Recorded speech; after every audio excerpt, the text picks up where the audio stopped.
With the iPhone 16 Pro, the focus is on cameras and Apple Intelligence. The problem is Apple Intelligence isn't quite here yet. We can test some features in the developer beta that's currently available, but that's not necessarily the same as the experience the public will get when the update rolls out in October.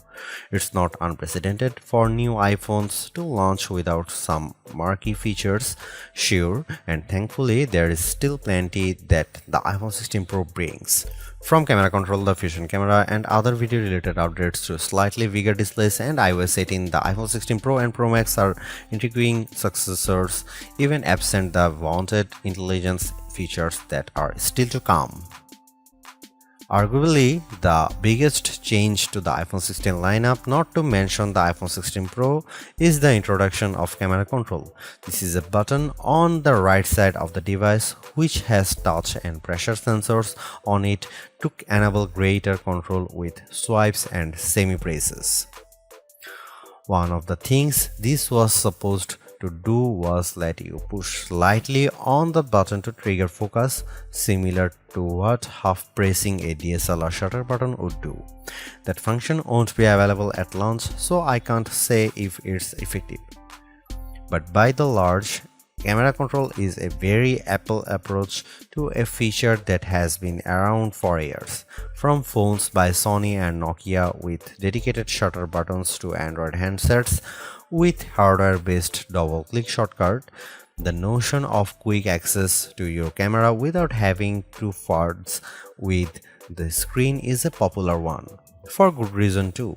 I've hated having to swipe or long press the icon on my iPhone's lock screen in the past, and even though I could set the iPhone 15 Pro section button to open the camera, it just wasn't positioned well and I'd have to give up my mute button.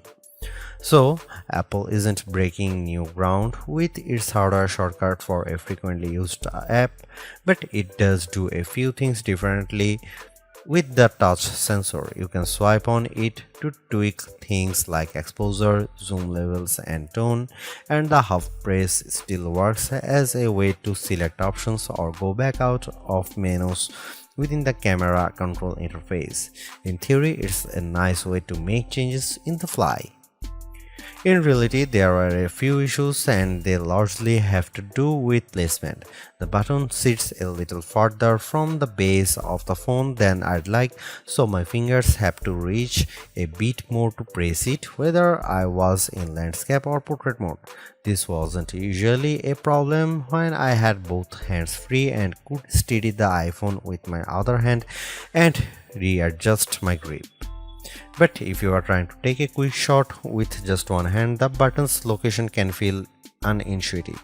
Of course, everyone has different finger lengths and ratios, so it's entirely possible that other people find this logical. It also depends on your grip. If you are cradling the bottom of the device in your palm, it's harder to maneuver. If you are covering part of the screen and reaching out for the button head on, it's slightly easier to use camera control. Still, even for those with the strongest claws, swiping and half pressing and double half pressing on the sensor is tricky.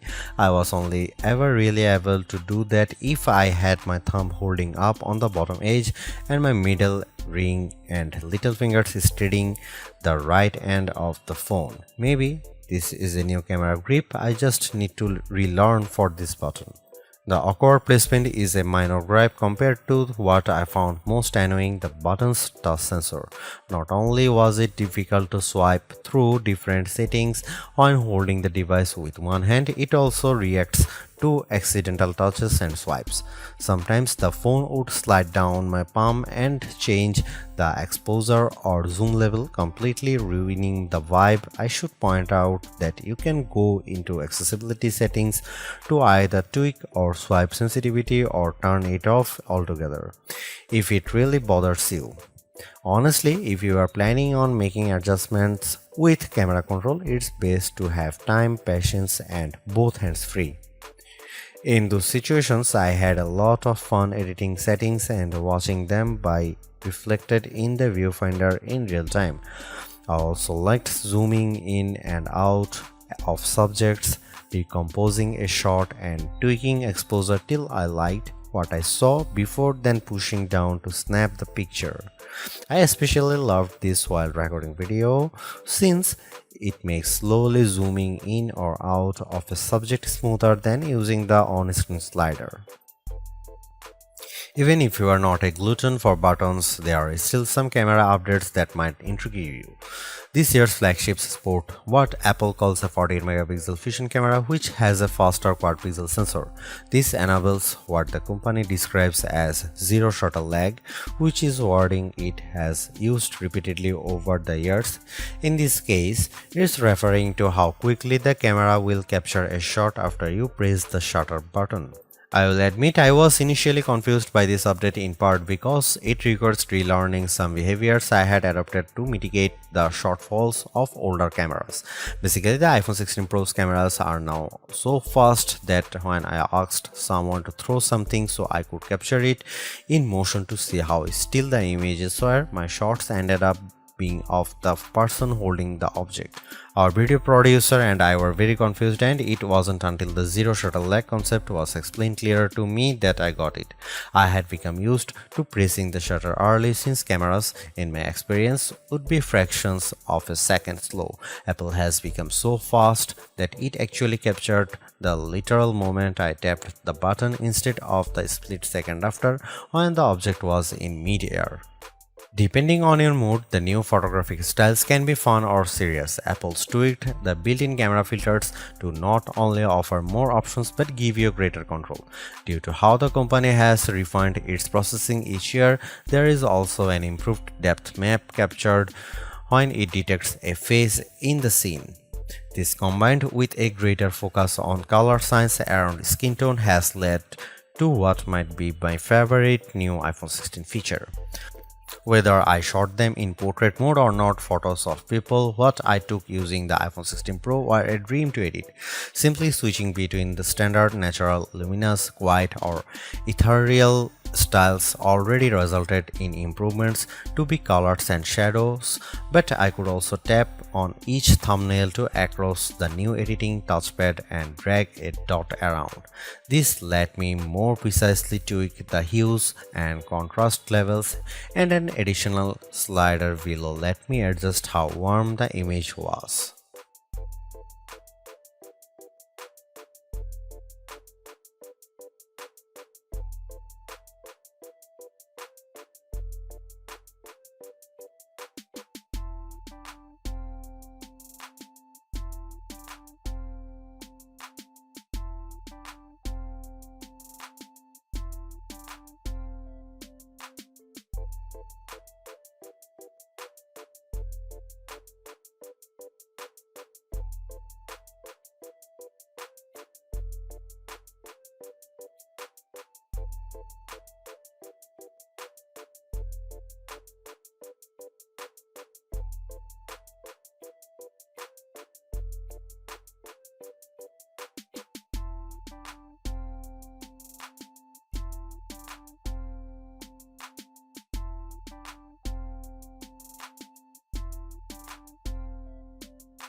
Apple's caution is sometimes warranted, especially at a time when mistrust of AI-generated content runs rampant.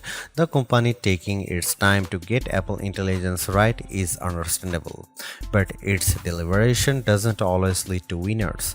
While I appreciate the attempt to differentiate camera control with the touch sensor for more versatility, I am not yet convinced on its usefulness. The good news is, and I cannot stress this enough, you have the option to tune it to your liking, and that's the theme I'm seeing in recent Apple features that hint at more thoughtfulness than usual. If you don't like something, or if something isn't right for your needs, you can adjust or disable it. In iOS 18, you have greater control over your home screen's app layout and can pin custom collections for easier reach.